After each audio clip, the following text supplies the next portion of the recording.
This is tutorial number 182, and it covers traction wheel-on-wheel within SOLIDWORKS. To start off, let's open up a new tutorial part. Let's click File, click New, click Part, click OK.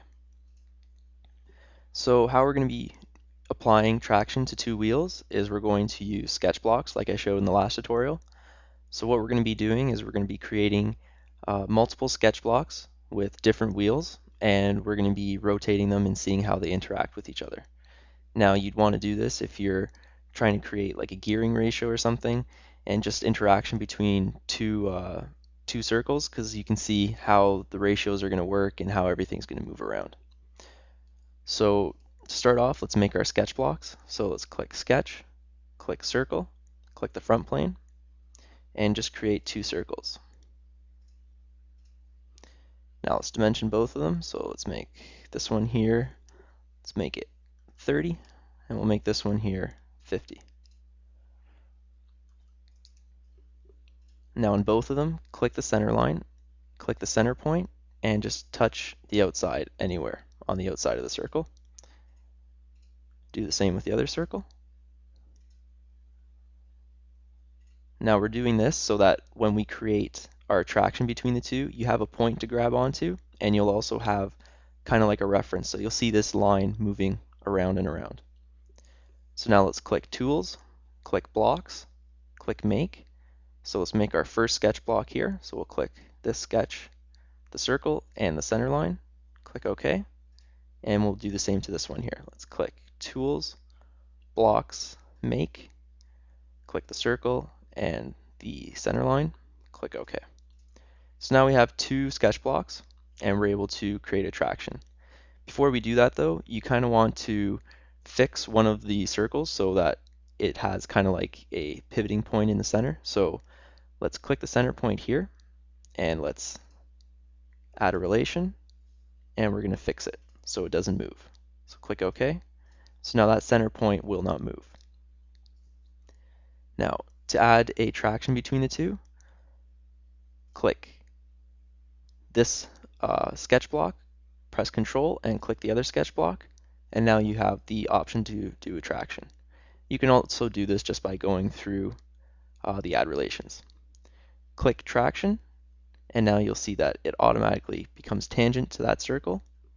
Click OK, and now you're going to see that when we move one circle, the other one's going to move too. So click this point here and begin rotating it. And you're going to see that the other circle is also rotating.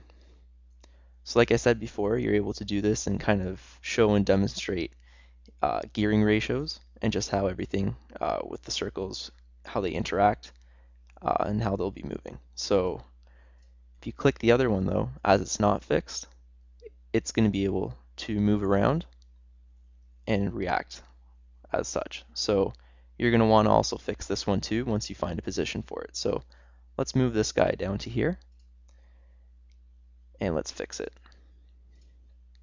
Click the center point and fix. Now you're also able to do more than two tractions between circles. So let's make one more circle. Click Circle, and let's make a really large one out here. And let's make it 200. And we'll do the center line again for it. And let's click Tools, Blocks, and Make. And we'll click the line and the circle. Click OK. And now we have another sketch block. So now let's mate this sketch block to this one here. So we'll click this sketch block, click Control, and click that one. Let's add a traction. Click OK. Now let's fix the center of this one too. So let's click Add Relation, click the center point, click Fix, click OK. And now you're able to grab the original one that we had, move it around, and the small circle will move, and the large one too.